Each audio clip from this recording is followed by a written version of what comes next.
मित्रों, चंदनपुर गांव मध्य भारत के एक शांतिपूर्ण इलाके में बसा हुआ था, जहां के लोग अपनी सादगी और धार्मिकता के लिए प्रसिद्ध थे। गांव के प्रत्येक घर में एक ही आवाज गूंजती थी, राम का नाम लो और सुखी रहो। सारा गांव एक दूसरे से जुड़ा हुआ था और उनकी दिनचर्या का केंद्र हमेशा मंदिर और पूजा पाठ ही हुआ करता था। यहां के लोग अपनी मेहनत और ईमानदारी से जीते थे, पर एक गहरी खामोशी इस गांव के बीच हमेशा बनी रहती थी। गांव की सबसे सुंदर औरत थी विधवा। उसकी आंखों में अजीब सी उदासी थी, एक खालीपन जो किसी को दिखाई नहीं देता था। उसकी सुंदरता पर कोई शक नहीं कर सकता था, लेकिन उसकी आंखों की गहराई और दिल की तन्हाई किसी को भी नहीं दिखती थी। विधवा का दिल और उसकी जिंदगी की दुख समझने वाला कोई नहीं था। विधवा अक्सर सोचती, क्या यही है मेरी जिंदगी का उद्देश्य? क्या मेरी सुंदरता का कोई मतलब नहीं है? क्यों मुझे किसी के दिल में जगह नहीं मिलती? एक दिन गांव में एक साधु महात्मा का आगमन हुआ। साधु महाराज के बारे में सुनकर हर किसी की उत्सुकता बढ़ गई थी। वे एक अजीब व्यक्तित्व के मालिक थे, लंबी जटाएं, शरीर पर भस्म और ऐसी गहरी आवाज जो हर किसी के दिल में उतर जाती। लोग उनकी बातें सुनने के लिए मंदिर में इकट्ठा होते और उन्होंने अपने चमत्कारी कार्यों के बारे में बताना शुरू किया। उनका प्रभाव तेजी से गांव में फैलने लगा। लोग उनके प्रति श्रद्धा और विश्वास में बंधने लगे। विधवा भी उनकी उपासना में शामिल हुई। उसे ऐसा महसूस होने लगा जैसे साधु महाराज की बातें उसकी आत्मा को छूने लगी हों। वह अपनी निरर्थक जिंदगी से बाहर निकलने के लिए साधु के दर्शन करने जाने लगी। धीरे धीरे वह साधु के उपदेशों में खो जाने लगी। साधु महाराज का व्यक्तित्व इतना सम्मोहक था कि विधवा को लगता था जैसे वह उससे किसी गहरे स्तर पर जुड़ा हुआ है। उसकी बातें, उसकी उपदेशों की गहराई और उसकी शांति, यह सब कुछ विधवा को अंदर से खींच रहा था। साधु महाराज ने विधवा से कई बार बात की और उसे आध्यात्मिक उन्नति का रास्ता दिखाया। तुम्हारी आत्मा भी परमात्मा से जुड़ी हुई है, तुम्हें बस अपनी पहचान को समझने की आवश्यकता है, साधु ने उसे कहा। यह शब्द उसके दिल में गहरे तक समा गए। साधु के साथ कुछ और बातें हुई और जल्द ही वह विधवा के जीवन का एक अहम हिस्सा बन गए। वह विधवा को हर दुख, हर दर्द से उबारने की बातें करते और विधवा को लगता था जैसे उसकी सारी जिंदगी अब साकार हो रही है। वह विश्वास करने लगी कि साधु महाराज उसके जीवन के उस खालीपन को भर सकते हैं जो अब तक कोई नहीं भर पाया था। गांव में साधु महाराज का प्रभाव बढ़ता जा रहा था। उनके आने के बाद से लोग उनकी पूजा करने के लिए मंदिर में इकट्ठा होते थे। उनके चमत्कारों की अफवाहें फैल रही थी। कभी किसी बीमार को ठीक करना, कभी किसी की किस्मत बदलना और कभी किसी की समस्याओं को हल करना। गांव के लोग उन्हें दिव्य मानने लगे थे। इस माहौल में विधवा भी पूरी तरह से प्रभावित हो चुकी थी। वह जब भी साधु महाराज के पास जाती, उसके दिल में एक अजीब सी तृप्ति होती।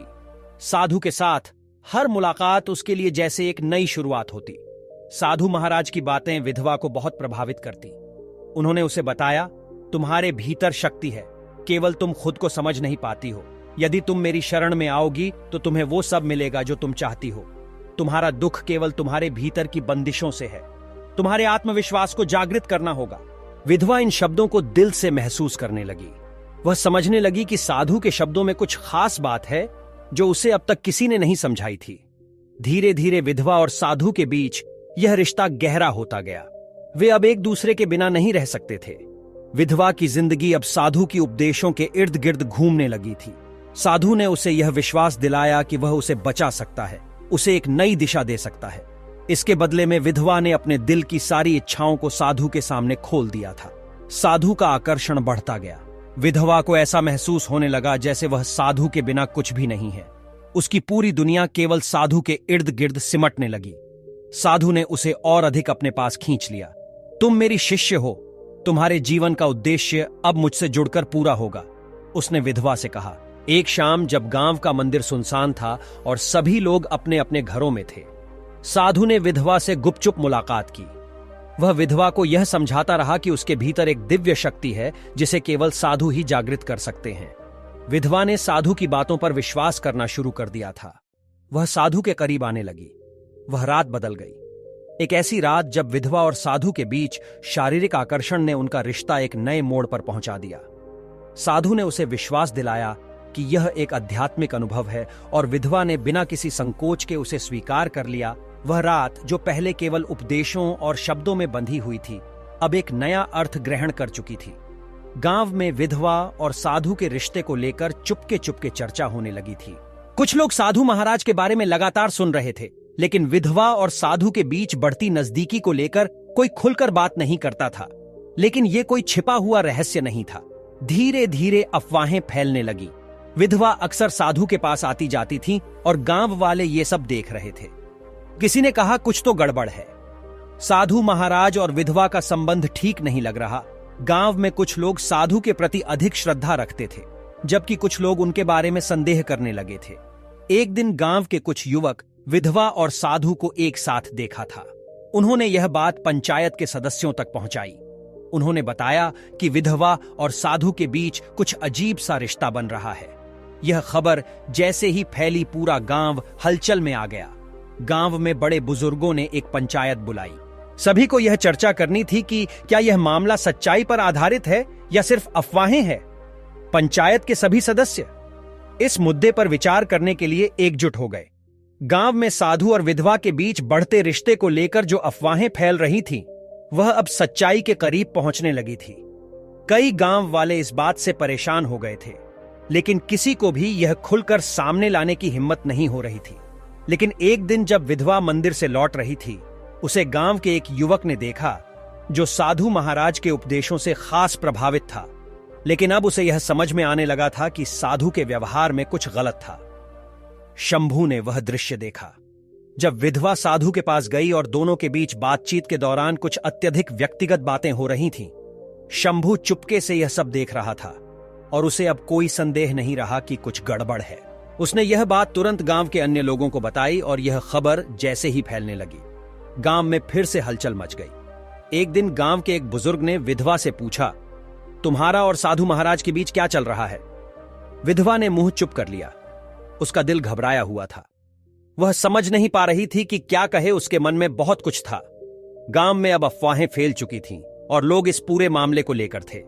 कुछ लोग विधवा को दोषी ठहराते हुए कह रहे थे, ये औरत बिगड़ गई है, इसने साधु महाराज को फंसा लिया। वहीं कुछ लोग साधु की ओर इशारा कर रहे थे, क्या साधु महाराज ने इस औरत को अपनी जाल में फंसा लिया है? पंचायत बुलाई गई। गांव के बुजुर्ग और सम्मानित लोग इकट्ठा हुए। पंचायत ने यह तय किया कि यह मामला पंचायत के अदालत में उठाया जाएगा। पंचायत के हॉल में जब लोग जमा हुए तो हर चेहरे पर गुस्सा और नाराजगी का भाव था। गांव के लोग इस पूरे मामले से अत्यधिक आहत थे। चंदनपुर जैसे शांतिपूर्ण गांव में अचानक ऐसा विवाद खड़ा हो गया। लोग एक दूसरे से बात करने में संकोच कर रहे थे, क्योंकि वे नहीं चाहते थे कि उनके गांव की छवि खराब हो। साधु महाराज को भी पंचायत में बुलाया गया। वह धीरे धीरे मंदिर की ओर बढ़े। अपने सिर पर सफेद चादर लपेटे हुए उनका चेहरा एकदम शांत था, जैसे उन्हें सब कुछ पहले से पता था। वह जानते थे कि गांव में क्या हो रहा है और उन्होंने तय कर लिया था कि वह किसी भी हालत में अपनी प्रतिष्ठा को बनाए रखेंगे। पंचायत की बैठक में पहले विधवा को बुलाया गया। गांव के बुजुर्गों ने उससे सवाल पूछे, क्या यह सच है कि तुमने साधु महाराज के साथ गलत संबंध बनाए हैं? विधवा ने अपनी आंखों में आंसू समेटे हुए कहा, मैं जानती हूं कि मैंने गलत किया है, लेकिन मुझे यह सब समझ नहीं आया। साधु महाराज ने मुझे यह सब सिखाया और मैं उनकी बातों में फंस गई। गांव के कुछ लोग विधवा की बातें सुनकर दुखी हुए, जबकि कुछ लोग उससे गुस्से में थे। उसी दौरान एक बुजुर्ग महिला, जो गांव की सबसे बुद्धिमान औरत थी, खड़ी हुई। क्या यह केवल विधवा की गलती है? क्या हम ये नहीं समझ सकते कि साधु महाराज ने इस सब में एक पापी भूमिका निभाई है? बुजुर्ग महिला की आवाज गहरी थी। यह सुनकर पंचायत में हलचल मच गई। कुछ लोग साधु के पक्ष में थे, जबकि कुछ ने उसे दोषी ठहराया। अंततः यह फैसला हुआ कि साधु महाराज को गांव से बाहर कर दिया जाएगा।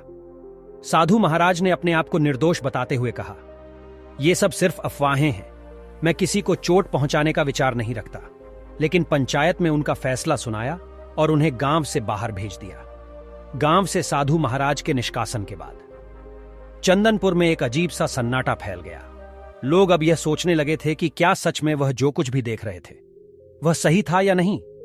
कुछ लोग यह मानते थे कि साधु ने उनकी विश्वास को तोड़ा था, जबकि कुछ का कहना था कि यह सब सिर्फ अफवाहें थीं। साधु के जाने के बाद विधवा के जीवन में एक अजीब सी खामोशी छा गई। वह अब अकेला महसूस करने लगी थी।